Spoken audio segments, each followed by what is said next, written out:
الحمد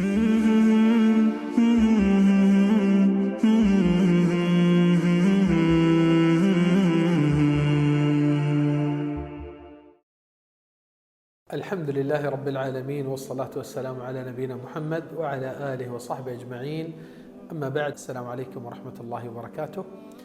آپ کا استقبال ہے دین اور دنیا کے ریمائنڈر میں۔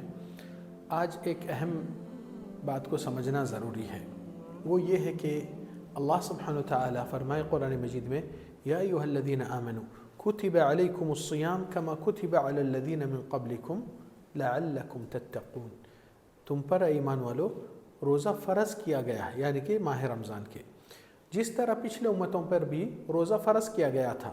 کیوں؟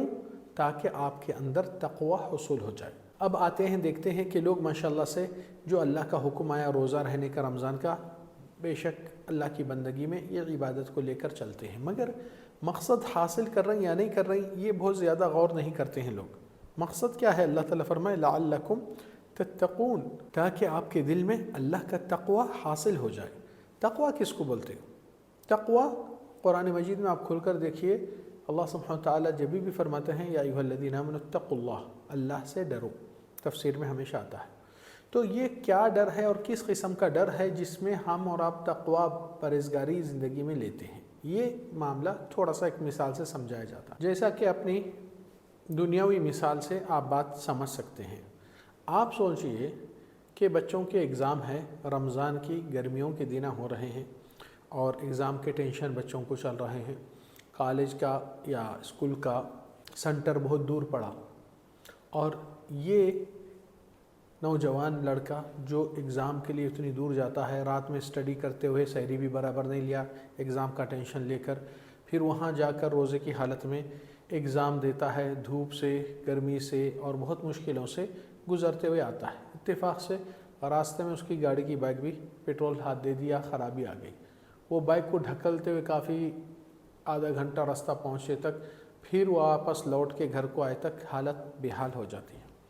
فرض کیجئے کہ اس کے سامنے پانی کا ٹھنڈا گلاس ہے اور اذان کے لیے صرف 1-2 گھنٹے باقی ہے، تو کیا خیال ہے اگر آپ ہوتے ہیں اس جگہ پہ، کیا آپ کا حلق سوکھ رہا اور آپ کی حالت کمزور اور بھوک پیاس، تو کیا کوئی تم میں سے ایسا کر سکتا ہے یہ حرکت کہ اللہ غفور رحیم ہے، ایک سی بس حلق کی سکھاپن کو گیلا کر لوں، بس اللہ معاف کرنے والا ہے اور کوئی نہیں دیکھ رہا؟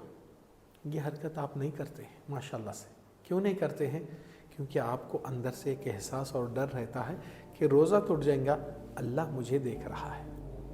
یہ احساس جو اللہ مجھے دیکھ رہا ہے، جس کی وجہ سے آپ یہ گناہ سے اپنے آپ کو روک تھام کیے ہیں، یہی تقوی ہے کہ آپ زندگی بھر جب بھی کوئی گناہ کرنے جاتے ہیں، اللہ سبحانہ وتعالیٰ کی نگرانی آپ پر ہمیشہ 24 گھنٹے اور ہر وقت رہتی ہے، نہ کہ صرف رمضان کے حد تک اللہ تعالیٰ مجھے دیکھ رہا ہے۔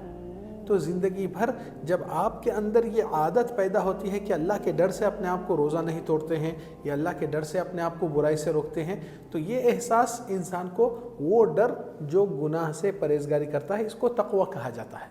عمر فاروق کے زمانے میں ان کے قاضی جو وقت میں تھے، ان سے پوچھے عمر فاروق رضی اللہ عنہ اخبرنی ما التقوی، ذرا بتائیے تقوی کس کو کہتے ہیں؟ تو عمر فاروق کو وہ قاضی کہتے ہیں یا امیر المؤمنین اما سلکت طریقا ذا شوک، کبھی اتفاق نہیں ہوا کسی جنگل سے، راستے سے، کانٹوں کا راستہ ہے، وہاں سے گزرنا ہوا؟ قلت بلا، بے شک ہوا ایسا اتفاق۔ قال فما صنعت، آپ کیا کرے اس وقت اس راستے سے جب گئے؟ قال شمرت واجتہدت، اپنے کپڑوں کو کس لیا اور دیکھتے رہا جہاں پر کانٹے، ڈغالے یا فران چیز چبھنے والی ہے یا پیر کو تکلیف ہونے والی ہے، تو میں قدموں کو دیکھ کر چلا اور سائیڈوں سے بھی جو ڈغالے کانٹوں کے ہیں اس سے اپنے آپ کو بچا کے چلا۔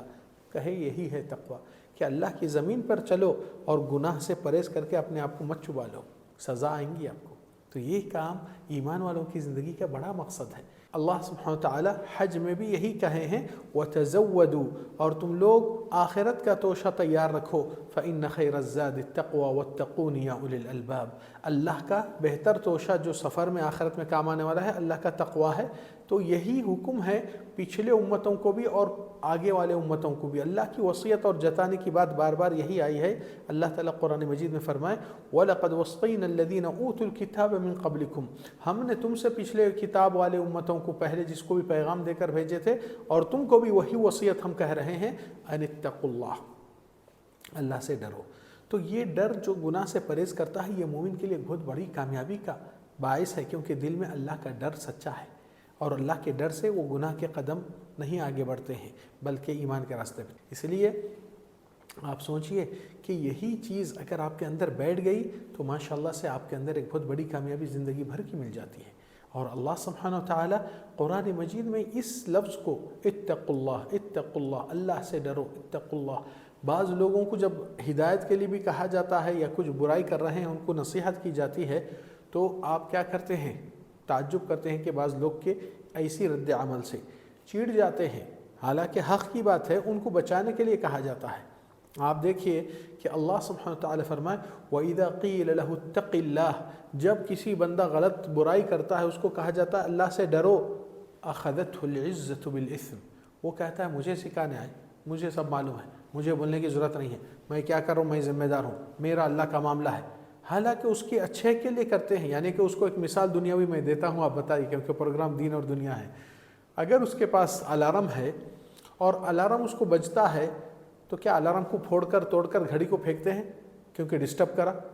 نہیں، الارم آگاہ کر رہا ہے، آپ کو بچا رہا ہے کہ آپ کا ٹائم اپوائنٹمنٹ مس نہ ہو جائے، آپ کا وقت نکل جائے گا، آپ کا کام خراب ہو جائے گا، آپ کی نماز چھوٹ جائیں گی، مختلف چیزیں الارم اس لیے لگاتے ہیں۔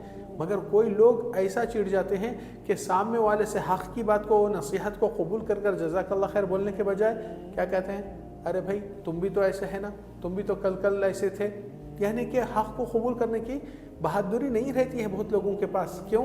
سمجھتے ہیں کہ ان کا مقام ان کے شان میں کمی و پیشی ہوتی ہے۔ نہیں بھائی، انسان کو اللہ تعالیٰ اگر توفیق دیا کوئی نیک صالح ساتھی، بھائی، دوست جو آپ کا خیر خواہ ہے، وہ سچا نصیحت کرتا ہے، دنیا میں کڑواپن محسوس ہوتا ہے مگر آخرت میں آپ کا نجات کا سامان بنتا ہے۔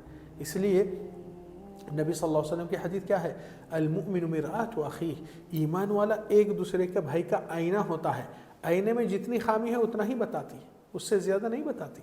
تو بھائی سے چڑنا نہیں ہے، اس کی نصیحت سے چڑنا نہیں ہے، بلکہ خوش ہونا چاہیے کہ میرے پیٹھ پیچھے کوئی میرے دھبوں کو ہٹا کر لوگوں کو موقع نہیں دے رہا ہے میرے اوپر پوائنٹ آؤٹ کرنے کے لیے۔